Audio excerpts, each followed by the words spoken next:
Jerawat amarah. Amarah jerawat. Pada subuh petang di tanggal yang tak tertulis di dunia perjerawatan, sedang terjadi perbincangan antara jerawat dan amarah, di mana saat mereka berbincang, pasti terselip canda tawa dari sudut dan sisi pandang yang berbeda. Sebab ini tentang dunia jerawat amarah atau amarah jerawat. Waduh, gawat. Jerawat muncul kembali. Pertanda apakah ini? Tanya segelintir amarah kepada kawan-kawannya. Tiba-tiba sepertinya jerawat mendengar, entah itu karena naluri, karena indera keenam, atau bahkan hanya sebatas gampang perasaan. Tapi yang jelas, si jerawat mendengar kalau subuh itu sedang menjadi topik perbincangan dari sekerumunan amarah. Lalu dengan nada keras, jerawat membentak dengan tugas, dengan tanggung jawab yang sangat lugas dan tegas. Hei, amarah! Ada apa kalian? Kok masih sering bergosip tentang keberadaanku sebagai jerawat? Lamis! Begitulah kira-kira jerawat membentak dengan cekat, tepat, dan cepat. Lalu dengan nada sedikit takut dan gemetar, amarah berucap,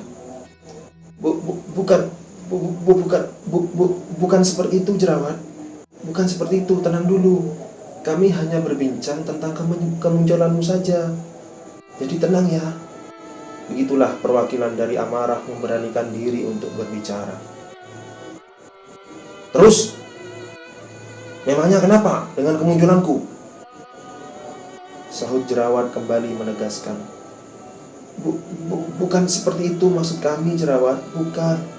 Kami hanya bilang, kok tumben saja kamu muncul di tengah subuh yang petang ini. Timpal amarah masih dengan nada yang sedikit ragu dan sedikit takut, gemetar. Loh, iya kenapa? Kenapa memangnya? Terserah saya dong. Mau muncul subuh kek, maghrib kek, atau tiap hari kek, itu kan apa kata saya. Apa urusanmu? Timpal jerawat semakin meninggi nada bicaranya. Nah, justru itu yang kami mau tanyakan, kenapa kok kamu muncul, jerawat? Hanya itu. Biasanya kalau kamu muncul, pasti ada maksudnya. Amarah melanjutkan rasa penasarannya kepada jerawat, meskipun masih dengan rasa yang takut. Kenapa kalian tanya ke saya? Hah? Kenapa? Tanyakan tuh ke diri kalian sendiri. Bukankah kalian lebih tahu daripada aku sebagai jerawat? Bukankah sudah lama aku bersembunyi dari balik tipuan dan topeng rumah amarahmu itu? Tanya jerawat kepada amarah dengan masih wajah yang putih kemerah-merahan. Loh, memang kamu sudah berapa lama bersembunyi pada rumah tubuh kami ini? Amarah melanjutkan pertanyaannya dengan sedikit lega, sedikit percaya diri, sehingga nada bicaranya ikut tegas. Sebab sepertinya topeng yang selama ini amarah sembunyikan sudah terbuka oleh jerawat. Lalu dengan nada yang masih marah, jerawat kembali menjawab, Heh, sudahlah. Tak usah berlagak bodoh-bodoh pintar, atau berlagak pintar-pintar bodoh. Sebab keluarnya aku karena aku telah lama bersembunyi pada rumah amarahmu, dan kemunculanku juga karena dasar dirimu yang tak kuat menahan bertapamu itu. Aku tahu itu, dan kau juga sudah tahu itu. Sudahlah, kita juga sama-sama tahu kalau bukan cuma cinta yang pandai bersembunyi, namun kau juga pandai bersembunyi di balik topeng amarahmu itu.